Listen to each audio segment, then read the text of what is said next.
안녕하세요. 김호준입니다. 김관진 인관비리 석방에 대해 인천지법의 김동진 부장판사는 자신의 SNS를 통해 형사수석부에 석방 결정에 대하여 법 이론이나 실무 측면에서 동료 법관들과 이야기 나눈 적이 있는데 석방 결정을 납득하는 법관이 한 명도 없다며 법관 19년째인데 이런 식의 구속 적부심은 본 적이 없다고 주장했습니다.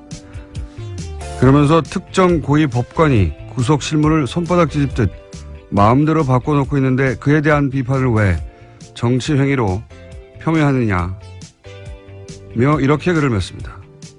법조인들은 알고 있다. 그렇습니다. 제가 이야기 나눠본 법조인들도 같은 말을 했습니다. 법의 관점에서 도저히 이해할 수 없는 석방이다. 한편에선 신광열 판사에 대한 비판은 법원의 독립성을 해친다고도 합니다. 그런가요?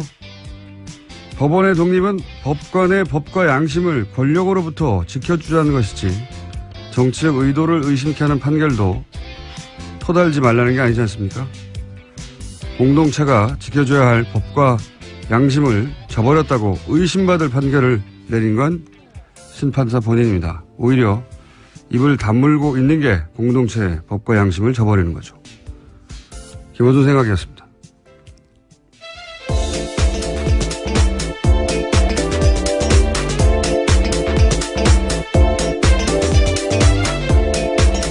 시사인의 김은지입니다. 자, 월요일이니까 뭐가 많겠죠? 네, 뉴스가 많습니다. 뉴스가 많고, 예, 오늘 미니도 있고 게스트도 많습니다. 자, 오늘 속도를 좀 빨리 해서 달려가 보죠. 첫 번째 뉴스는 뭡니까? 네, 어제 사고가 있었습니다. 인천 영흥도 인근 해상에서 낚싯배가 급유선과 부딪힌 뒤 전복되는 사고가 있었는데요. 배에 탄 22명 중 13명이 숨졌습니다. 그리고 2명이 현재 실종 상태인데 밤새 실종자 수색에 나섰지만 아직까지 찾고 있지 못하고 있습니다. 해경은 어제 충돌 선박 선장과 선원 2명을 업무상 과실치사 혐의로 긴급 체포했습니다. 세월호 때와 이제 대처를 비교하려는 어쩔 수 없는, 예, 기자들의 어떤 속성 때문에 관련 뉴스가 굉장히 많을 수밖에 없는 뉴스예요. 예. 정상적인 정부라면 사실은 다를 수밖에 없고 대처가 문재인 정부의 대처가 좀 특별할 건 없다고 보는데 저는 정상적이라면 다 이렇게 했었어야 되니까. 근데 이제 거꾸로 문재인 정부에서 대처하는 걸 보니까 다시 박근혜 정부 때 안 했던 게 눈에 띕니다. 예, 이 뉴스를 보니까. 가장 먼저 눈에 띄는 게 해군 투입이에요, 해군 투입. 예, 이번에는 해군 함정이 16척인가요? 그리고 헬기도 투입되고, 그리고 해군 소속 잠수사들 20여 명 투입되고 즉각. 근데 당시로 되돌아 가보면 황기철 전 해군 참모총장이 통영함이 구조함이었거든요. 예. 출동 명령을 내리는데 상부라고만 표현됐는데 도대체 누가 정확하게 제재했는지는 안 나오고 상부가 출동을 제재하고. 근데 말이 안 되잖아요. 지금 조그만 이 낚싯배가 지금 사고가 났는데도 좀 배가 16척이 갔는데 그래서 구조 전문 함정인데 게다가 근처에 있었어요. 통영함. 출동 명령을 다시 내리죠. 예. 말이 안 된다고. 또다시 제지하면서 해서 못 갔는데 그러고 나서 이제 황 총장은 그해 사퇴합니다. 예.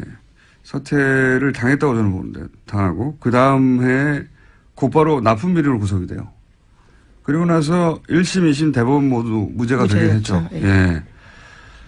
예. 되돌아보면 통영함 출동을 제지한 게 누군가. 제지할 수 있는 사람은 합참의장, 국방부 장관, 대통령, 세 명밖에 없어요. 해군 총장이 배를 출동시키라고 했는데 왜 사고가 나서 못하겠단 말이죠. 그게 이제 괘씸해서 이 양반을 찍어내고 납품비리 만들어서 억지로 엮어 넣었다가 결국은 무죄가 됐지만 이때 누가 막았는지 왜 막았는지 저는 다시 한번 이야기돼야 되는 사안이라고 봅니다. 네. 거꾸로 이제 정상적인 대처를 보다 보니까 그때 왜 안 했느냐 하는 게 다시 되짚어 주게 되는 사건이고 앞으로 당분간 그런 얘기가 나올 거라고 봅니다. 예. 다음 뉴스는요. 네, 최윤수 전 국정원 2차장에 대한 구속영장이 지난 2일 기각됐습니다.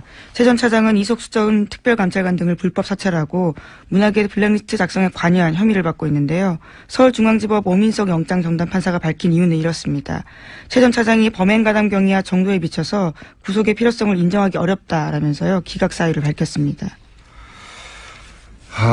이건 참 저희가 이정렬 판사가 그렇지 않아서 준비되어 있습니다. 전 판사님이.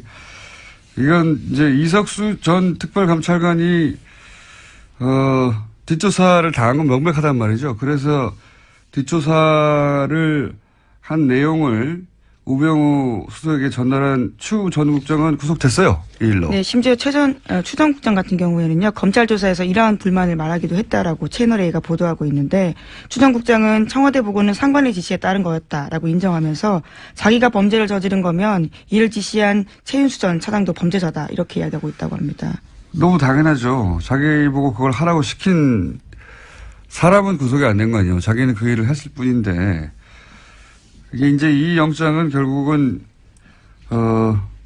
추 국장 이야기는 최윤수 전 국정원 차장이 시켜서 한 일인데 왜 나만 구속되느냐 이 말이고 법원이 이제 시킨 사람은 풀어준 건데 이게 이제 우병우 전 수석 영장으로 가는 징검다리였었다고 다들 이제 추정하는 건데 이걸 우병우 전 수석 영장이 발부돼서는 안 되니까 막은 게 아니겠느냐 이렇게 얘기들 할 수밖에 없는 상황인 거죠. 예. 이명박 정부에서는 김관진, 박근혜 정부에서는 우병우. 이 두 사람은 절대 구속되면 안 되는 사람이라고 봅니다. 네. 관련 영장이 계속 기각되고 있어요. 이건 이정렬 판사하고 저희가 다뤄보겠습니다. 자, 다음 순서 뭡니까? 네, 그래서 관련해서 계속해서 혐의가 나오고 있는데요. 우병우 전 수석 관련된 혐의입니다. 과학계에서도 블랙리스트가 작성됐다라고 JTBC가 보도했는데요. 박근혜 정부 시절에 우병우 전 수석이 이끌던 청와대 민정수석실에서 국정원을 동원해서 과학기술계를 감시했다라는 겁니다. 최소 300명 이상의 단체와 개인이 포함되어 있다라고 하는데 국정원 적폐청산 TF가 관련된 문건을 발견하고 검찰에 넘겼다라고 합니다.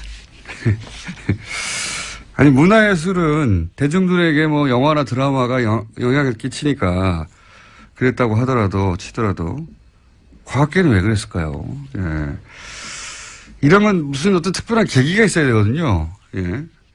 어떤 사건이 이들로 하여금 이런 발상을 하게 했느냐 굉장히 궁금해지는데 그 과학기술계가 갑자기 정보 비판을 한다든가 눈에 띄게 뭐 정보 비판은 어느 분야에나 있을 수 있지만 그게 이제 정부 차원에서 개별적으로 뒷조사를 시켜야 되겠다 할 만큼이면 무슨 계기가 있을 텐데 저는 그 계기가 궁금하고요.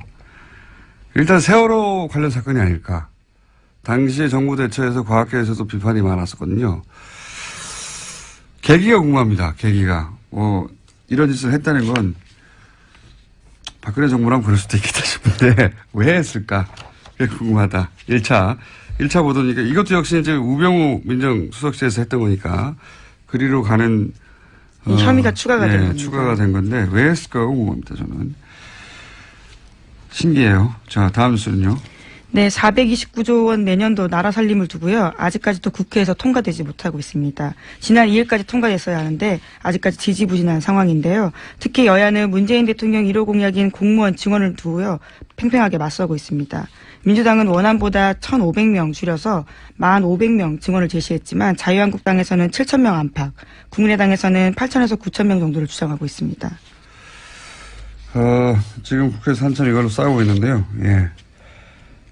문재인 정부의 공약 관련된 예산은 통과시키지 않겠다는 게 지금 야당의 의지인 거죠. 실제로는 다른 게 중요한 게 아니라. 요 문제는 저희가 3부에서 정창수 나라살림연구소장, 예산만 20년간 파온 분입니다. 그래서 뭐가 잘못됐는지 따져보기로 하고요. 그리고 지난 주말에 그 SNS, 제가 오픈에서도 잠깐 얘기했지만, 김동진 판사. 예. 굉장히 화제였어요. 관련 뉴스가 많이 있죠. 이것도. 네, 김관진 전 장관 등 구속 적부심을 통해서 석방에 잇따라 되자요. 여기에 대해서 현직 부장판사가 공개적으로 비판을 해서 화제가 되고 있습니다. 아까 말씀하신 것처럼 자신도 법관 생활이 19년째인데 구속 적부심에서 이런 식으로 하는 것은 본 적이 없다. 이렇게 지적하고 있는데요. 김 부장판사 같은 경우에는 과거의 원세훈 전 원장 판결에 대해서도요. 비판을 한 바가 있습니다. 본 적이 있다는 법조인들을 제가 본 적이 없어요. 저도 궁금해서 물어봤는데, 이제 승광열 판사를 비판하는 거는 이제 정치적 비판이라고들 보수 매체에서도 하는데, 이 석방 자체가 정치적인 거죠, 사실은. 석방 자체가. 그리고 이제 김동진 판사 페이스북 발언에 대해서 비판이 있어요. 법관은 판결로 말해야 되지 않느냐. 법관이 맡은 개별 사건에 대해서는 판결문을 쓰니까, 그때 이제 판결로 하고 싶은 말을 하죠. 근데 김관진, 임관빈 석방처럼 굉장히 중대한 정치 범죄인데 그걸 밝히는데 가장 중요한 피의자 2명을 풀어줬단 말이죠. 이런 경우 내 판결이 아니니까 아무 말도 하면 안 된다는 거잖아요. 지금 김동진 판사의 비판은, 대한 비판은. 그러니까 어떤 판결에 대해서 아무도 어떤 말도 하면 안 된다.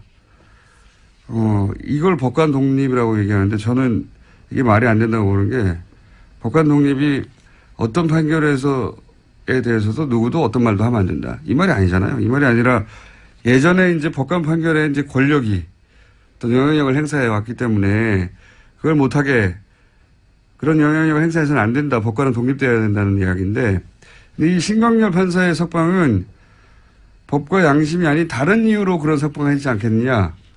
이런 의심을 하는 거거든요. 그러니까 끊임없이 문제제기를 거꾸로 해야 돼요. 그게 법관이 법과 양심이 아닌 다른 이유로 판결했다고 의심이 되면 그런 거 아니냐고 계속 이야기를 해야 그게 사회적인 압력이 되고 그래서 오히려 그게 사법부의 독립을 지키는 거죠. 예. 석방이 이상하다 계속 떠들어야 되는 사건인 겁니다. 이거 법과 양심 이해의 요소 아닙니까? 이런 판결 내린 거. 이렇게 계속 떠들어야 법관의 독립이 실제 유지되는 거죠.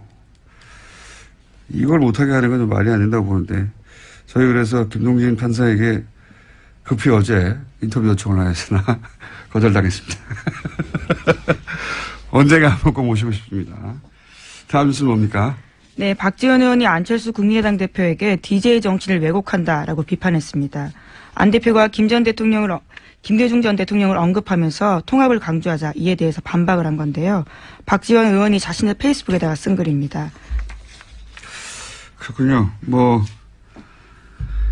바른정당에 이어서 이제 그럼 국민의당은 어떻게 되냐 싶어서 뉴스가 많이 나오는데 저 개인적인 생각인데 개인적으로는 안철수 대표 호남계는 함께하기 힘들 거라고 저는 봅니다. 왜냐하면은 안 대표는 이제 호남 베이스의 정당만으로 집권이 불가능하다 이렇게 판단한 것 같고 그래서 탈호남 그리고 영남 베이스 유승민 결합을 해서 지방선거 이후에 자유한국당이 이제 돈속되지 못할 거라고 보고 그때 소위 중도 보수 자리를 선점하고 있겠다 그런 거거든요. 그 자리 그래서 이제 영호남 화합하고 합리적 보수 또 바람이 새네요 오늘 또 적자로 나서겠다 이런 그림이고 호남계는 왜 자기들이 그런 보수 정당의 미끄럼이 돼야 하느냐.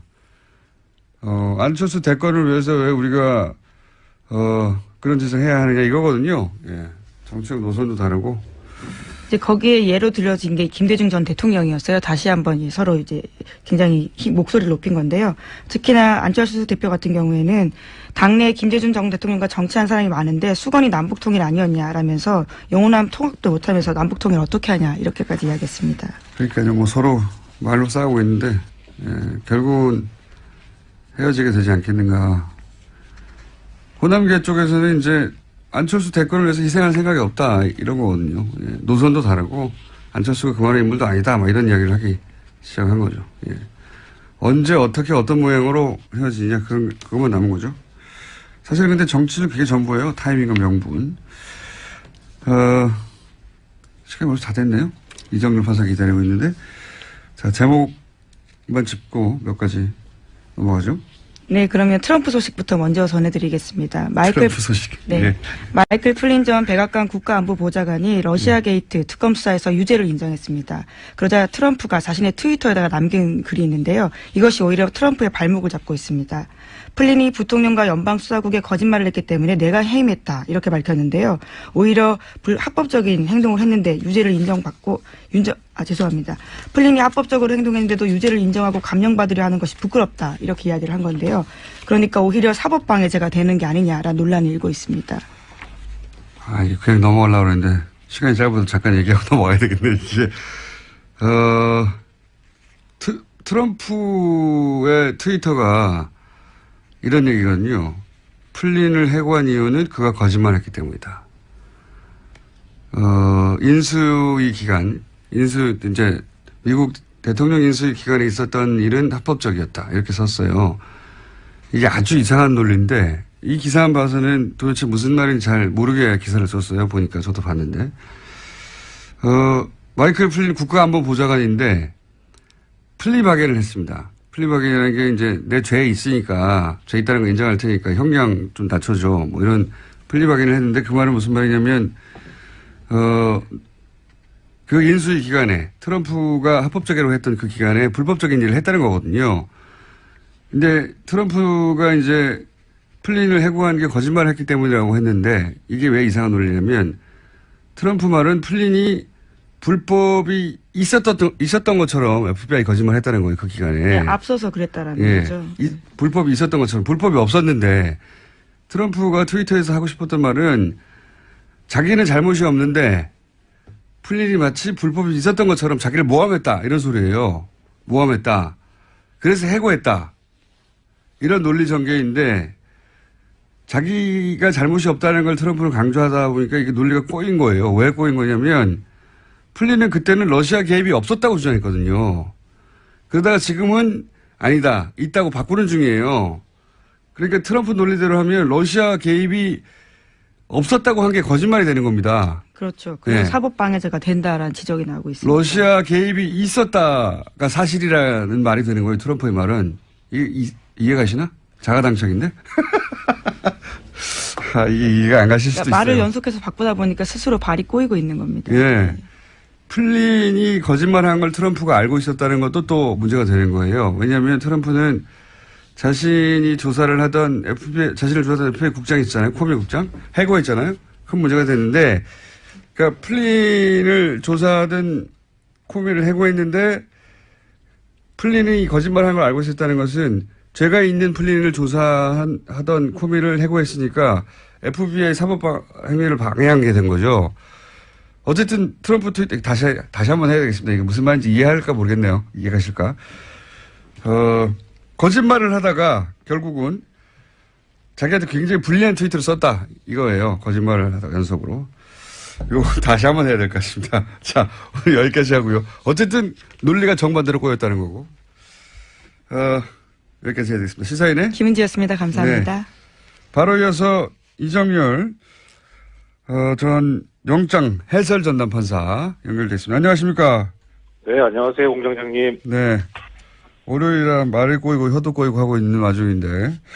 아니요. 자, 알아들었습니다. 알아들으셨어요? 네. 네. 이 말은 나는 똑똑하다 이 말이죠. 아이, 무슨 말씀. 자, 우선 시간 역순으로 네. 최윤수 국정원 2차장 영장이 기각됐습니다. 이거 예상하셨던 바입니까?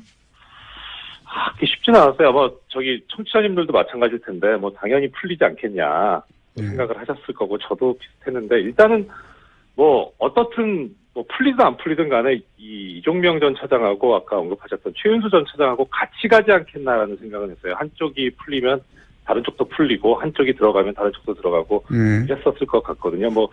얘기 들어보면은 또 이런 말씀하시는 분들도 계시더라고요. 이 김관진 전 장관이나 임관빈 전 실장 같은 경우는 이제 종전에 그 이명박 박근혜 정권 때 무기거래 관련이 있는 사람들이라 입을 막을 필요가 있어 꼭 풀어줘야 되는데, 지금 이 전 차장은 무기거래랑 관련이 없으니까 그냥 적부심에서 못 나오지 않겠냐 이런 얘기를 하시는 분들도 계시던데, 아무튼 이제 구속되지 않겠나 싶었어요. 최 전 차장도 이종명 전 차장 적부심에서 못 나가니까.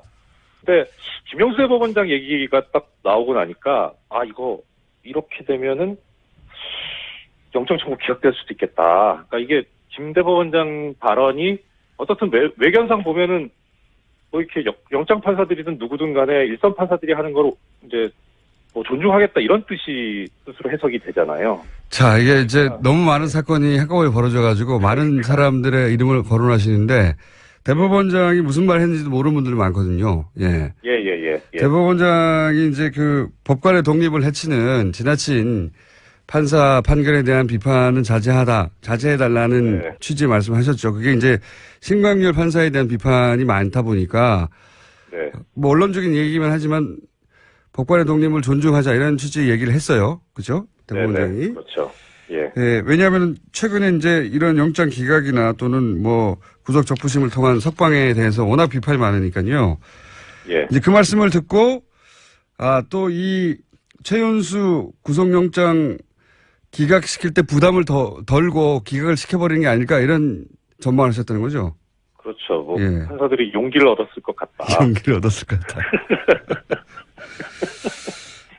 김동진, 잠깐만요. 김동진 부장판사의 SNS에 대해서는 어떻게 생각하십니까? 이거 왜 비판하지 말라는 거냐? 말도 안 되는데, 예, 그렇죠. 일단 뭐 거의 다 맞는 말씀이에요. 저 동의하고요. 예. 그러니까 특히 이제 구속적 부심 결정이 잘못했다라고 비판하는 거는 당연한 이야기고, 그 20년 가까운 경력 가진 현직 뭐 부장이 보더라도 이상하니까 그러니까 예. 그렇게 썼는데, 이게 이제 여기에 대해서 뭐 또 김동진 부장의 이야기에 대해서 비판하는 얘기가 또 좀 나오던데 보면, 예. 뭐 언젠가 기회가 되면 말씀드릴지 모르겠지만 이게 서울중앙지방법원에서 한 구속적 부심 결정이잖아요. 예. 그러니까 이런 식으로 하게 되면은 중앙지방법원이 우리나라에서 차지하는 위상이, 우리나라 법원에서 차지하는 위상이 상당히 커요. 거의 뭐 선도적이거든요. 예. 법원 중에 제일 크니까. 그래서 중앙법원에서 하게 되면은 다른 법원에 그 미치는 영향 파급 효과가 상당히 크거든요. 기준점이 그러니까, 되는 거죠. 기준점이. 그죠? 그렇죠. 예. 그래서 김동진 부장 입장에서 보면 지금 김동진 부장이 무슨 업무를 맡고 있는지까지는 제가 잘은 모르겠지만 어떻든 다른 판사들을 봤을 때 이게 지금 앞으로 구속적 부심이 이제 큰일 난 거예요. 긴급체포 위법하다고 이런 식으로 해버리면 뭐 심지어 이제 변호사 몇 분 만나보니까 변호사들 이제 신났다. 이런 식으로 다 풀린다 이제. 신났다 뭐 이런 얘기 하더라고요. 예. 그러니까 김동진 부장 입장에서 보면은 이거 이제 자기들 업무하고 관련이 있는 거예요 이제는. 그러니까 단지 이게 뭐 무슨 뭐 법관은 판결로만 말했는데 이런 문제가 아닌 거죠. 자기하고 지금 관련이 있어요. 그러니까 거기에 대한 비판은 전혀 타당하지 않고요. 그리고 그 이제 대법원장 발언에 대해서 김동진 부장이 또 얘기를 한 게 있던데 그 부분은 막 김 부장 같은 이제 뭐 양심적이고 정의로운 판사 입장에서는 사실 이 대법원장 발언이 좀 답답할 거예요. 언론이니까. 예. 그렇죠. 예, 뭐 적폐청산이 시급한데 언제 지금 이런 거 지금 뭐 이렇게 옹호해선 되겠느냐 이렇게 생각이 드는데 그거는 내부에서 이제 그 김 부장 같은 그런 그 견해일 것 같고 완전 시간이 있으면 말씀드리겠지만은 제가 보기에는 크게 뭐 염두에 둘 만한 이야기는 아니지 않나 싶거든요. 그냥 원론을 얘기했을 뿐이다. 네, 그렇죠. 그리고 그렇게 얘기할 수밖에 없는 상황이고요. 또 그리고 대법원장 입장에서는 그러니까 크게 뭐 염두에 둘 필요는 없고 오히려 그 대법원장 얘기 중에 이제 뭐 정치적인 그 목적을 가지고 이렇게 법관의 판단에 대해서 비난하는 건 옳지 않다 이렇게 하고 있는데 정치적인 목적 갖고 있으면 안 되죠. 예. 그런데 우리 같은 일반인들은 정치적인 목적이 없잖아요. 그러니까 하면 되죠. 열심히 하면 되죠. 아니, 근데 석방 자체가 정치적 의도를 가지고 한 게 아니냐고 의심받는 거 아닙니까? 법리로 이해가 그렇죠. 안 되니까. 예. 맞습니다. 이미 석방이 정치적인데 그걸 비판하는 게 안 된다는 건 말이 안 되는 것 같고요. 예. 네. 시간이 있을지 모르겠다고 계속 말씀하셨는데 시간이 있은 적이 없어요, 저희가. 그러게요. 오늘은 그러면 간단하게 하나만 정리를 하고 내일이나 모레 다시 하죠, 또. 네, 알겠습니다. 연결해서 하겠는데. 예. 이 최윤수 국정원 2차장을 이제 기각될 거라고 예상했던 사람들의 이때가 계속 기각됐던 게 우병우 전 수석과 관련된 건 다 기각됐으니까 네. 이 구속영장 청구도 기각될 거라고 이렇게 생각을 했단 말이죠. 이건 이제 법리는 네네. 모르고 예. 계속 이어진 정치적 상황 속에서 그렇게 예상을 했는데 법리적으로 볼 때 최윤수 국정원 2차장을 기각하는 게 맞는 겁니까? 여기까지만 딱 하고 다음 시간에 다시 하죠. 더 말씀드리면 잘못됐죠. 아까도 말씀하셨지만 영장 기각 이유를 보면 가장 중요한 게 이제 피의자의 범행 가담 정도와 경위에 비추어서 구속하기는 이제 적당하지 않다는 거잖아요. 근데 추국장은 부하 직원인데 구속됐잖아요. 똑같은 일을 했는데. 그러니까요. 그러니까 도대체 어느 정도 돼야 이 가담 정도와 경위가 중하다고 보는 거냐라는 건데. 근데 말씀드린 대로 그 형평성에도 안 맞고 그래서 잘못된 건데 어떻든 해놨으니까 이게 참 이제 앞으로 어떻게 될 것인가도 보면 우병우 전 수석 같은 경우에는 본인도 체념한 것 같았거든요. 숙명이라면 받아들이겠다 이런 말도 했잖아요. 예. 그래서 거의 다 이제 구속이 이번엔 되는 거구나 싶었던 것 같은데요. 네. 그죠? 그렇죠. 왜냐면 그런데 이렇게 되니까 부하 직원이 구속됐는데 상사는 풀어줄 수 없다는 게 본인도 법조인 출신인데. 예. 그렇죠. 그렇게 생각했을 텐데 의외로 풀어주니까 깜짝 놀랐을 것 같아요. 그렇죠. 그런 것 같아요. 그랬을 것 같아요. 그래서 일단은 맞고 틀리고를 떠나서 이번 최 전 차장 영장 기각 결정만 놓고 본다면 이 가담 정도가 제일 높은 사람이 누구냐 했을 때 이걸 전부 다 박근혜 전 대통령한테 밀어버린다면 우 전 수석도 사실 또 영장 기각 결정이 있죠. 그렇게만 보면. 그래서 지난번 집행유예로 나왔던 이영선 그렇죠. 이영선 행정관이 집행유예로 나와버렸잖아요. 실형 1년 있다가 집행유예로 나왔는데 그때 논리가 결국은 다 대통령 지시에 따랐기 때문에 집행유예로 풀려났거든요. 그런 논리로. 네, 그렇죠. 그래서 그거 보고 저는 걱정했어요. 네. 다 이렇게 밀어버리지 않을까. 맞습니다. 그 문제는 이제 그 재판을 한 재판부가 나중에 박근혜 전 대통령의 재판까지 하게 된다면 논리가 일관돼야 되니까. 그거는 큰 문제가 어쩌면 안 될 수도 있어요. 왜냐면 결국은 박근혜 전 대통령이 다 시킨 거 아니냐 이렇게 가면 되니까. 박근혜 전 대통령 빠져나가기 힘들다고 보고 다른 관계자들 등의 중요 관계자들을 이렇게 빼고 있는 게 아닐까. 이런 의구심을 일반인들이 갖는 거죠. 그렇죠. 자, 오늘은 여기까지 한번 해보고요. 그 외에도 사실 많아요. 구속 적부심이 누구는 석방되고 누구는 석방 안 되고 이런 일이 계속 벌어지고 있거든요. 네. 그러니까 저는 김동진 부장판사도 열받은 것 같아요. 우리 보고 어떻게 하라는 거냐 앞으로 그러면. 그렇죠. 어떤 기준으로 하라는 거냐. 당장 사건 밀려올 겁니다. 엉망진창이 되고 있는 거죠 지금. 동의합니다. 맞습니다. 자, 여기까지 하고요. 나머지 누가 석방되고 누가 석방 안 됐는지 이런 일이 왜 벌어졌는지는 내일 또 다시 연결하겠습니다. 오늘 말씀 여기까지 듣겠습니다. 감사합니다. 고맙습니다. 이정열 전 부장판사였습니다. 지나는 국민 여러분 안녕하십니까. 여러분의 귀염둥이 MB 인사 올리겠습니다. 국민 여러분 세월이 참 빠릅니다. 벌써 이게 12월입니다. 이제 이 2017년도 한 달밖에 안 남은 것이다. 2017년 병신년. 참 이런 식으로 참 오랜만에 불러보네. 병신년. 이상하게 입에 붙네 이게. 모쪼록 얼마 남지 않았지만은 2017년 병신년 건강하고 행복하게 잘 마무리하시 바란다는 말씀만 진심을 담아서 국민 여러분께 드립니다.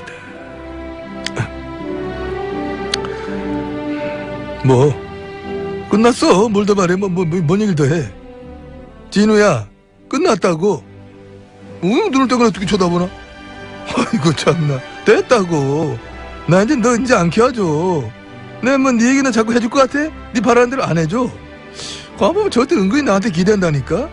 진우 저거나 저 털보 저거 내가 키워놓은 거 아니야. 저 괜히 키워준 거 같아. 이제부터 난 너네 얘기 안 해. 내 얘기하면 너네 뜬다고. 저것들 말이야. 내가 키워준 것도 모르고. 특히 털보 저거. 진우 너 마찬가지야. 확 눈 안 깔아.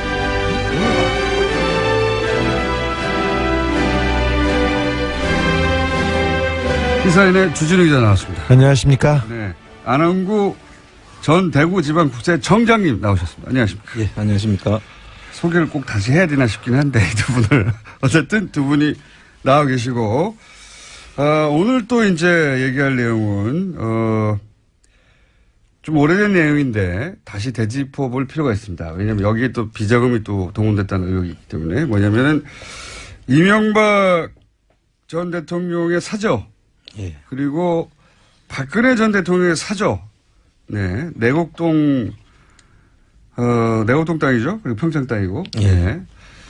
요 두 사저에는 공통점이 있다. 네, 사저 구입 관련해서. 이 사저 부지 관련해가지고 공통점이 있다는 건데, 우선 이명박 전 대통령 사저는 사실 특검까지 갔던 사안이라, 예. 그리고 이 내곡동 사저의 특검은 여기 나와 있는 주진우 기자의 취재로 사실 시작된 겁니다. 네. 특검 전문이에요. 주진우 기자가. 특검 몇 건 했어요. 네. BBK 특검과 네. 내곡동 땅 특검 그리고 김어준 총수와 공동으로 선관위 디도스 사건. 네. 선관위 디도스 사건 특검. 제가 했던 것을 기억해 주시기 바랍니다. 네. 특검 유발자. 자, 그런데 이 내곡동, 이명박 전 대통령 내곡동 사저 구입권은, 약간 각도를 달리해서 바라보면, 이거 이명박 전 대통령이 땅 투기한 거 아니야? 예. 기획부동산 아니었어, 이명박 전 대통령의? 그런 점이 있습니다. 상당히 농후합니다. 네. 그때 특검은 이제 구입 자금에 집중했거든요. 네, 구입 자금도 이상합니다.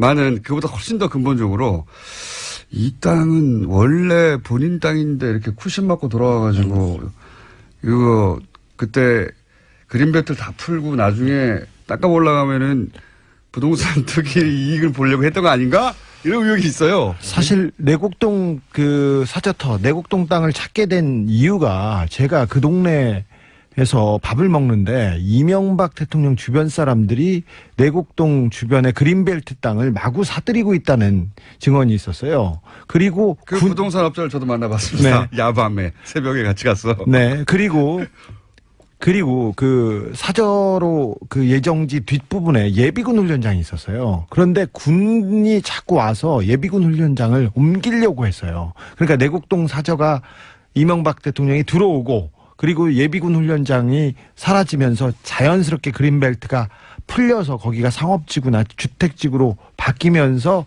막대한 시세 차익을 얻는다. 그게 이명박 대통령 주변에서 갔던 그 시세 차익만 얻는 것이 아니라 그 아들에게 그렇죠. 그 땅을 그 우회 증여, 네. 그렇죠. 증여를 해서 그 또 차익을 아들한테 그냥 넘기고 국가 예산을 거기다가 또 얹어가지고 아들한테 물려주려고 한 그런 정황이 있는데. 자, 이게 이제 오래된 사건이라 이게 이제 포괄적인 내용이고 좀 자세히 들여다보겠습니다.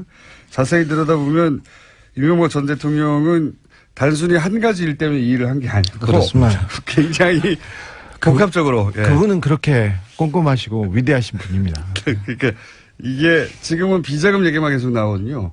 그 땅 구입할 때 돈을 누가 줬다는데 그 사실이 아니라는데 이런 얘기만 나오는데 그건 제껴놓고 그것도 한 덩어리 있습니다.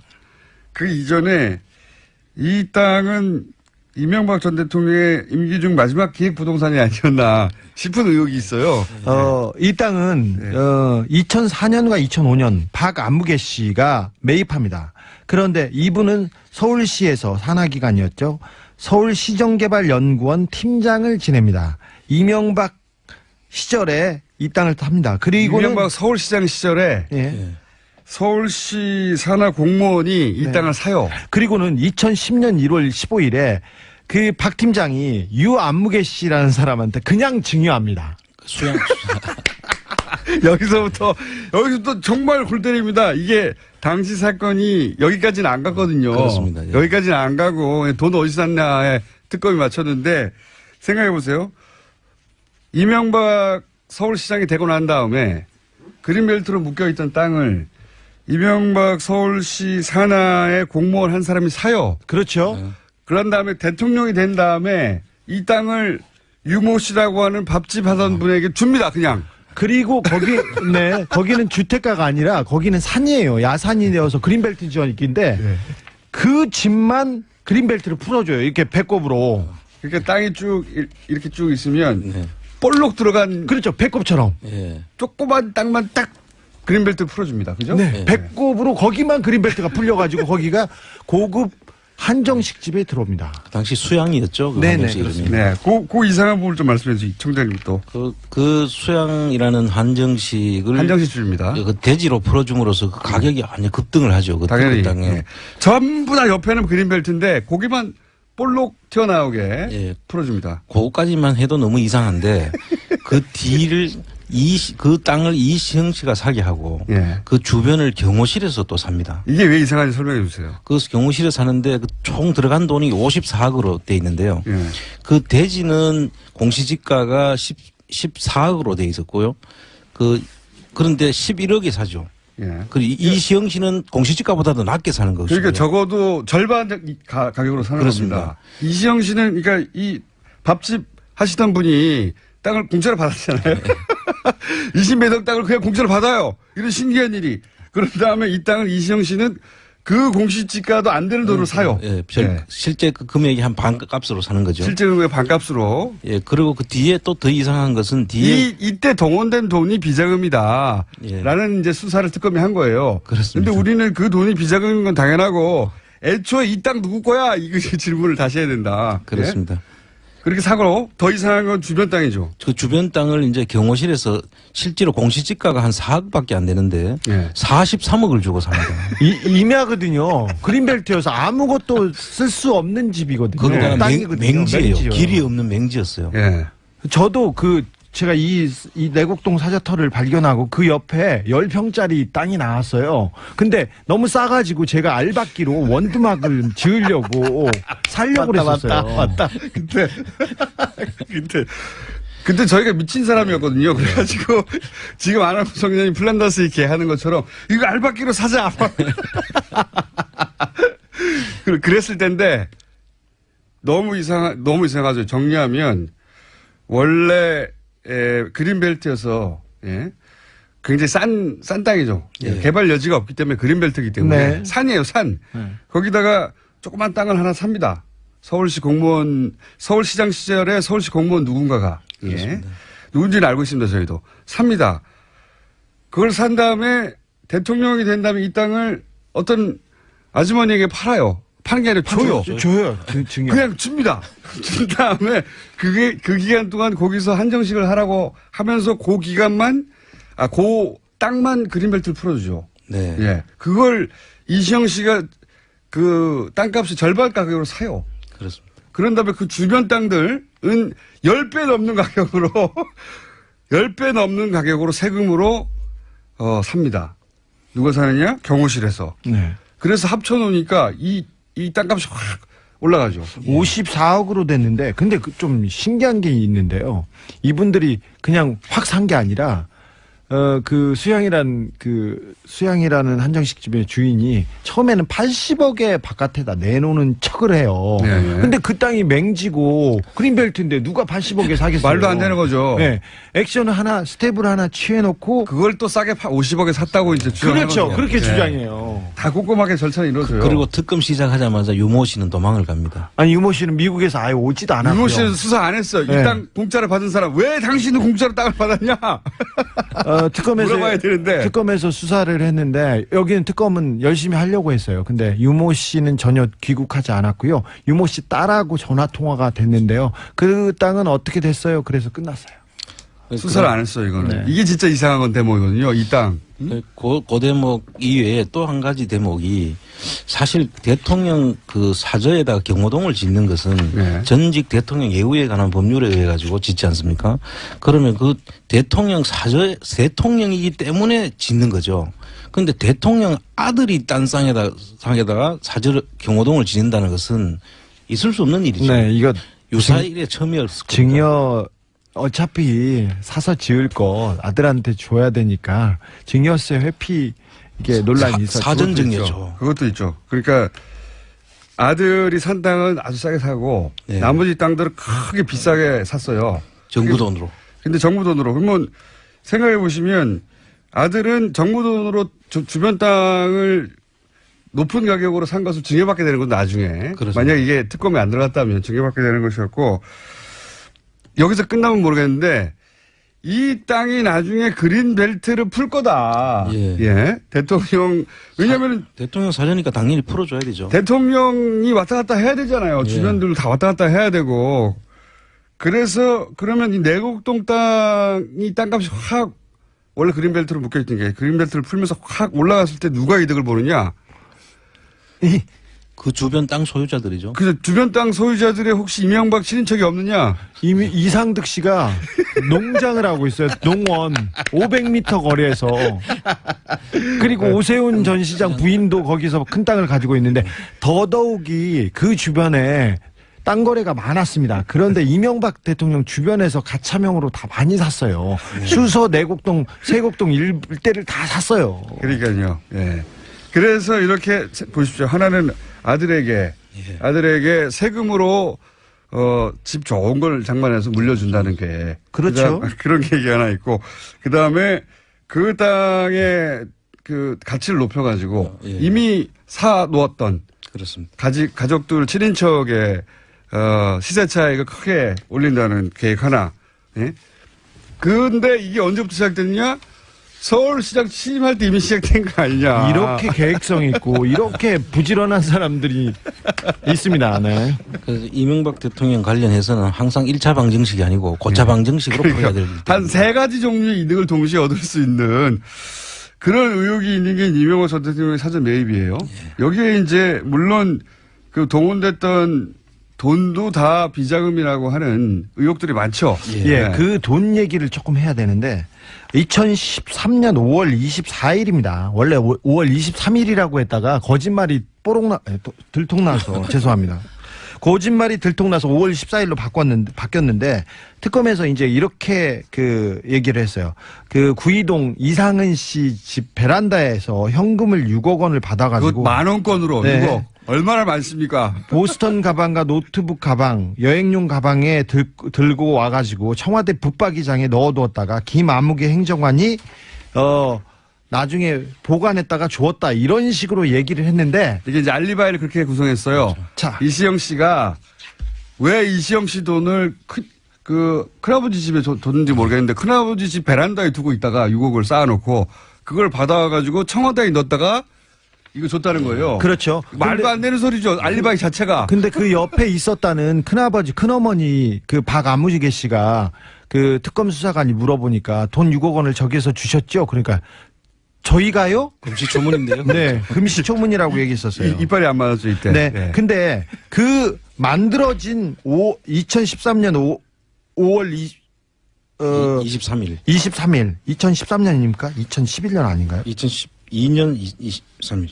별로 안 중요합니다. 네. 어쨌든 그런 날이 자, 있어요. 5월 24일 돈을 받았다는 그날, 이상은 씨가 베란다에서 돈을 줬다는 그날, 이상은 씨는 서울 구이동에 있지 않고 그때 경주에 있었어요. 그러니까. 예. 경주에 있었고, 이시영 씨, 이명박의 아들 이시영 씨도 그때 그 자리에 없었어요. 그 증언을. 돈을 준 사람과 받은 사람 둘 다 서울에 없었어요. 없었는데 그 증거를, 그 알리바이를 만들어 옵니다. 고속도로 통행증도 만들어 옵니다. 이 부분에 대한 증언과 증거는 차후에 저희가 공개하겠습니다. 이 당시 큰어머니가 저한테 받았대요? 이렇게 말해요. 예. 그 서울에 있었던 큰엄마는 준 적이 없다고 하고 줬다고 하는 큰아버지하고 받았다는 이시영 씨는 서울에 없었어요. 그 자리에 아예. 없었어요. 그래서 예. 그 6억의 비자금 문제가 또 최근에 진선미 의원이 밝힌 힐스테이트 전세금 예. 그 6억 4천입니까? 그거 저희가 다 해놨어요. 그때 몇 년 전에 저희가 다 했어요. 잠깐만요. 이거 이명박 대통령까지밖에 못했는데 거의 시간이 다 됐어. 오늘은 이야기를 마무리를 아니 해서 시작도 안 했는데 박근혜 대통령까지 못 갔는데 아니 시작도 안 했잖아요 지금. 박근혜 대통령까지 못 갔는데 3부에서 10분 저희가 더 하고 일단 박근혜 대통령 공통점까지는 얘기해야지 이게 마무리가 되는 거 아니겠습니까? 네. 주진우 기자, 안홍구 청장님 3부에서 10분 더 보겠습니다.